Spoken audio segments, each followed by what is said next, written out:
आज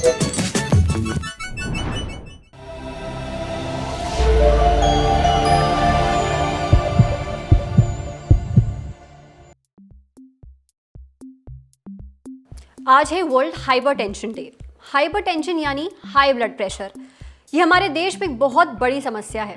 WHO के मुताबिक भारत में करीब 22 करोड़ से ज़्यादा लोगों को हाई बीपी है और ये आंकड़ा लगातार बढ़ रहा है। हर 4 में से एक अडल्ट को हाइपरटेंशन की समस्या हो सकती है।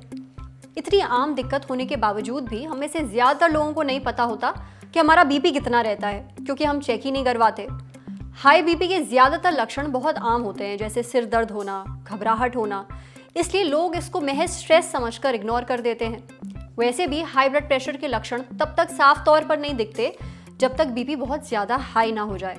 हाल में हुए एक सर्वे से पता चला कि लगभग 60% लोगों को पता ही नहीं चलता उन्हें हाई बीपी है। पर ऐसा नहीं है कि हाई बीपी चुपचाप आपके शरीर में किसी कोने में बैठा रहता है। इसका असर आपके हर अंग पर पड़ता है, दिल, दिमाग, किडनी, आंखें, सब पर। बहुत सारी बीमारियां हाई बीपी की वजह से होती हैं, इसलिए इसे साइलेंट किलर कहा जाता है। तो आज वर्ल्ड हाइपरटेंशन डे पर डिटेल में बात होगी हाई बीपी के बारे में, इसके असर, बचाव, दवाइयां, सब के बारे में डॉक्टर से जानेंगे। हमारे साथ मौजूद हैं doctor Priya Palimkar, cath lab director, Sahyadri super speciality hospital, Pune से। लल्लन टॉप के दर्शकों को मेरा नमस्कार। Doctor Kushal Vikram, consultant cardiologist and electrophysiologist, Vikram heart care से। लल्लन टॉप के दर्शकों को मेरा नमस्कार। और doctor Ravinder Singh Rao, chairman, RHL heart centre and head complex angioplasty TAVI programme. Lallan top के दर्शकों को मेरा नमस्कार। आप सबका स्वागत है लल्लन टॉप पर।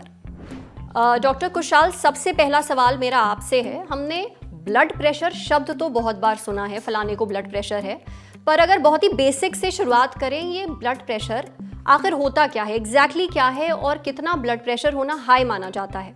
जी देखिए, हमारे शरीर में जो खून बहता है वो आर्टरीज में बहता है, रगों में बहता है। और ब्लड प्रेशर का यही मतलब होता है कि जो प्रेशर ये खून एक्सर्ट करती है नसों के दीवारों पे, तो उसी को ब्लड प्रेशर कहा जाता है। ये ब्लड प्रेशर एक फोर्स होता है जिससे खून ट्रैवल करती है, मतलब बहती है रगों में, और यही फोर्स बहुत जरूरी होता है शरीर के सही काम के लिए, क्योंकि फोर्स के साथ खून आएगा तब जाके ही शरीर को एडिक्वेट ब्लड सप्लाई मिलेगा। लेकिन अगर ब्लड फोर्स बहुत ज्यादा हो जाता है, ब्लड प्रेशर ज्यादा हो जाता है, तो ये ज्यादा प्रेशर के कारण शरीर के विभिन्न ऑर्गन्स में डैमेज हो सकता है। इसीलिए हाई ब्लड प्रेशर को समझना और पहचानना बहुत जरूरी है। नॉर्मल इंडिविजुअल का देखा जाए तो ब्लड प्रेशर ऑप्टिमल लेवल 120/80 होना चाहिए। और अगर किसी का भी ब्लड प्रेशर 140/90 से ऊपर बढ़ जाए, चाहे वो ऊपर वाला 140 के ऊपर हो या नीचे वाला 90 के ऊपर हो, तो इसको हम लोग हाई ब्लड प्रेशर मानते हैं और इस मरीज को हाइपरटेंसिव करार कर दिया जाता है। डॉक्टर प्रिया, एक बात ये बताइए, हाई ब्लड प्रेशर को साइलेंट किलर क्यों कहा जाता है? हाई ब्लड प्रेशर कई बार शुरू हो जाता है साइलेंटली, यानी इसके कोई सिम्टम्स नहीं होते, कुछ तकलीफ नहीं होती। मतलब हर पेशेंट जिसको ब्लड प्रेशर हाई हो रहा है, उनको हेडेक या गर्दन में दर्द वगैरह होता है, ऐसा जरूरी नहीं है। इसीलिए इसको साइलेंट बीमारी कहा जाता है, और इसलिए कई बार ये बहुत डिटेक्ट भी नहीं हो पाता। तो आपको बीच बीच में अपना ब्लड प्रेशर चेक करते रहना चाहिए, उससे पता चलेगा कि बीपी बढ़ रहा है या नहीं बढ़ रहा है। डॉक्टर रविंदर, हमारे देश में जो हाई बीपी की समस्या है, ये कितनी आम है? हाई बीपी की समस्या हमारे देश में बहुत ही कॉमन है। अगर 10 बीपी के रोगी हैं पूरे विश्व में, उसमें से 5 से 7 बीपी के रोगी भारतीय हैं। ब्लड प्रेशर की जो समस्या है हमारे देश में हर दिन प्रतिदिन बढ़ती जा रही है। इसका जो मेन कारण है, जो लाइफस्टाइल, जीवन शैली हमारे देश में तेजी से बदल रही है, जिसके कारण जो लाइफस्टाइल रिलेटेड डिजीज़ हैं, जैसे जीवन शैली से जो रिलेटेड बीमारियां हैं, उसमें एक ब्लड प्रेशर है, और ब्लड प्रेशर तेजी से हमारे देश के अंदर बढ़ रहा है। डॉक्टर साहब, चलिए ये तो हमें पता चल गया कि कितना ब्लड प्रेशर होना हाई माना जाता है, पर क्या वजह है जिनकी वजह से ब्लड प्रेशर हाई हो जाता है? जी देखिए, ब्लड प्रेशर हाई होने के मल्टीपल कारण होते हैं, केवल एक कारण नहीं माना जा सकता है। और कुछ कारण हमारे जेनेटिक बनावट से संबंधित होते हैं। जैसे परिवार में रिस्क रहता है कि पिताजी या माताजी या किसी खून के रिश्तेदार को ब्लड प्रेशर रहा, तो ऐसे मरीजों को हाई ब्लड प्रेशर उम्र के साथ होने का रिस्क रहता है। उसके अलावा लाइफस्टाइल, जैसे खान पान और फिजिकल एक्टिविटी या rather lack of physical activity के कारण भी ब्लड प्रेशर बढ़ता है। जैसे जो लोग ज्यादातर डेस्क जॉब काम करते हैं, ज्यादा एक्सरसाइज नहीं कर पाते या फिजिकल एक्टिविटी नहीं कर पाते हैं, उनमें ब्लड प्रेशर बढ़ने का ज्यादा चांस रहता है। जो मरीज अपने खान पान में नमक ज्यादा इस्तेमाल करते हैं, जितना खाने के लिए बनता है उसके अलावा अगर एक्स्ट्रा सॉल्ट लेते हैं, जैसे चिप्स, पिकल, जंक फूड, तो एक्स्ट्रा सॉल्ट से भी ब्लड प्रेशर बढ़ता है। इसके अलावा अगर मरीज को और भी बीमारियां हो, जैसे शुगर की बीमारी, कोलेस्ट्रॉल की बीमारी या थायराइड की बीमारी, तो ये सब बीमारियां भी कंट्रीब्यूट करती हैं इस मरीज में हाई ब्लड प्रेशर उत्पन्न होने के लिए। तो मल्टीफैक्टोरियल कॉज होता है, अलग मरीजों में अलग कारण होते हैं, और कई बार इन मल्टीपल कारणों का एक कॉम्बिनेशन होता है जिसके कारण मरीज को ब्लड प्रेशर की प्रॉब्लम उत्पन्न हो जाती है। डॉक्टर प्रिया, क्या हाई ब्लड प्रेशर से दिल पर भी असर पड़ता है? क्या दिल की कोई बीमारी हो सकती है इससे? हाँ बिल्कुल, हाई ब्लड प्रेशर से एक तो है कि हार्ट का जो मसल है वो थिक होने जाता है, मतलब जाड़ा हो जाता है, और जिसकी वजह से हार्ट कॉन्ट्रैक्ट अच्छे से करता है लेकिन रिलैक्स ठीक से नहीं कर पाता, उसे स्टिफ हार्ट बोलते हैं। और इस वजह से कई सारे बाकी की तकलीफें होती हैं जिसको डायस्टोलिक हार्ट फेलियर कहा जाता है। इसके अलावा हार्ट का जो अपर लेफ्ट चेम्बर वो साइज बढ़ जाता है, जिसकी वजह से कभी कभी इरेगुलर हार्ट बीट्स हो सकते हैं, और हार्ट की आर्टरीज में ब्लॉकेज बन सकते हैं जिससे कि हार्ट अटैक हो सकता है। पैर की आर्टरीज में भी कभी कभी ब्लॉकेजेस तैयार हो सकते हैं। Doctor Ravinder, high blood pressure से क्या दिमाग पर भी असर पड़ता है? अगर पड़ता है तो प्लीज हमारे ऑडियंस को समझा दीजिए कि क्या असर है ये। हमें ये समझना बहुत जरूरी है कि ब्लड प्रेशर से होता क्या है। ब्लड प्रेशर जो अपनी खून की आर्टरीज होती हैं, धमनियाँ होती हैं, या फिर ये समझें कि पूरे शरीर में ब्लड वेसल्स, आर्टरीज या धमनियों का एक जाल बिछा हुआ है। हार्ट जब पंप करता है 1 मिनट में 5 लीटर खून, ये सारी की सारी जो नसें हैं, धमनियाँ हैं, ब्लड लेके जाती हैं। सो जो हाई ब्लड प्रेशर या रक्तचाप अगर ज़्यादा होगा, इन आर्टरीज के ऊपर प्रेशर पड़ेगा।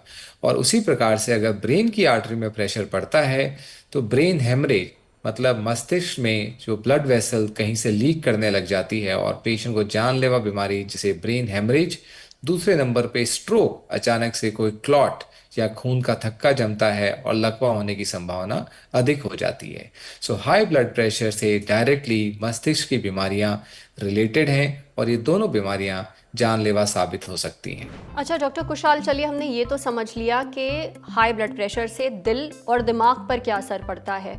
मुझे ये बताइए, क्या दिल और दिमाग के अलावा हाई ब्लड प्रेशर का असर किडनियों पर भी पड़ता है? कैसे किडनियां भी खराब होती हैं? किडनी एक ऐसा ऑर्गन होता है जो हमारे शरीर के पूरे खून को फिल्टर करके जो हार्मफुल पदार्थ होती है शरीर की, उसको पेशाब के माध्यम से फिल्टर करके निकालती है। और इस फंक्शन के लिए जो किडनी के अंदर बहुत छोटी छोटी आर्टरीज होती हैं जिसके थ्रू ब्लड फ्लो करता है। जिस मरीज का हाई ब्लड प्रेशर होता है उनके कारण क्या होता है, ये छोटी छोटी आर्टरीज में या तो रुकावट बन जाती है, ये आर्टरीज नैरो हो जाती है, या इनमें क्रॉनिक हाई ब्लड प्रेशर के फोर्स से डैमेज हो जाता है। इसके कारण क्या होता है, किडनी का जो फंक्शन होता है वो कम हो जाता है, क्योंकि किडनी का पूरा काम निर्भर करता है उसके सरफेस एरिया पे, मतलब कितना अवेलेबल एरिया ऑफ किडनी है ये काम करने के लिए। और जब ब्लड प्रेशर से ये छोटी छोटी आर्टरीज डैमेज हो जाती हैं तो द नंबर ऑफ आर्टरीज जो होती हैं जिसके द्वारा किडनी अपना काम करता है ये कम हो जाता है, और इसके कारण भी मरीजों को किडनी का डैमेज चालू हो जाता है। और ये डैमेज अपने आप को बढ़ावा देता है, मतलब एक बार जब डैमेज चालू हो जाए, ब्लड प्रेशर को कंट्रोल नहीं किया जा सकता है, तो ये प्रॉब्लम धीरे धीरे अपने आप को ही बढ़ावा देता है, जिससे धीरे धीरे पूरी की पूरी किडनी अफेक्ट हो जाती है और आगे जाके ये मरीज एंड स्टेज किडनी डिजीज में भी पहुंच सकते हैं या क्रॉनिक किडनी डिजीज में पहुंच सकते हैं, जिस स्टेज पे कभी कभी नौबत आ जाती है मरीज की डायलिसिस करने के लिए। डॉक्टर प्रिया, हमने ये तो बात कर ली कि हाई ब्लड प्रेशर से दिल पर क्या असर पड़ता है, दिमाग पर क्या असर पड़ता है, किडनियाँ कैसे ख़राब होती हैं, पर शरीर का एक अंग ऐसा है जिसके बारे में बहुत कम बात होती है जब ब्लड प्रेशर के बारे में बात हो रही होती है, वो है आंखें। तो क्या हाई ब्लड प्रेशर से आंखों पर कोई असर पड़ता है? आंखों में कई सारे इश्यूज हो सकते हैं, जैसे कि धुंधला दिखना, आंखों के पीछे का जो पर्दा है जिसको रेटिना कहते हैं, उसमें कभी कभी जो छोटी बारीक रक्त वाहिनियां हैं उसमें ब्लीडिंग हो सकती है, और कभी कभी ब्लाइंडनेस भी हो सकता है। तो ये सब आंखों के इश्यूज हो सकते हैं, जिसके लिए हमने आंखों का भी रेगुलर चेकअप करते रहना चाहिए। डॉक्टर रविंदर, क्या मरीजों को हाई ब्लड प्रेशर के लक्षण महसूस होते हैं रोजमर्रा की जिंदगी में? 100% नहीं है। बहुत सारे मरीज हमारे पास ऐसे आते हैं जो अचानक से 200 का ब्लड प्रेशर लेके आते हैं और उनके ब्रेन में हेमरेज मतलब रक्त का रिसाव हो जाता है। उनसे जब हम बात करते हैं तो वो कहते हैं कि आज तक हमें कुछ महसूस ही नहीं हुआ। तो यह भी देखने को मिलता है। दूसरी तरफ आमतौर पर जैसे ही ब्लड प्रेशर बढ़ता है, पेशेंट्स को सिर दर्द मतलब हेडेक शुरू हो जाता है। उनका ये बहुत ही कॉमन सिम्टम है। और दूसरा वो कंसंट्रेशन, दिन भर थकावट, लेजीनेस, सर दर्द होना, इस टाइप के लक्षण उनमें रहते हैं। अच्छा डॉक्टर कुशाल, एक बात बताइए, अगर मुझे हाई ब्लड प्रेशर की समस्या है पर मुझे इसके कोई लक्षण ही महसूस नहीं होते रोजमर्रा की जिंदगी में, तो फिर मुझे कैसे पता चलेगा कि मुझे ब्लड प्रेशर की दिक्कत है?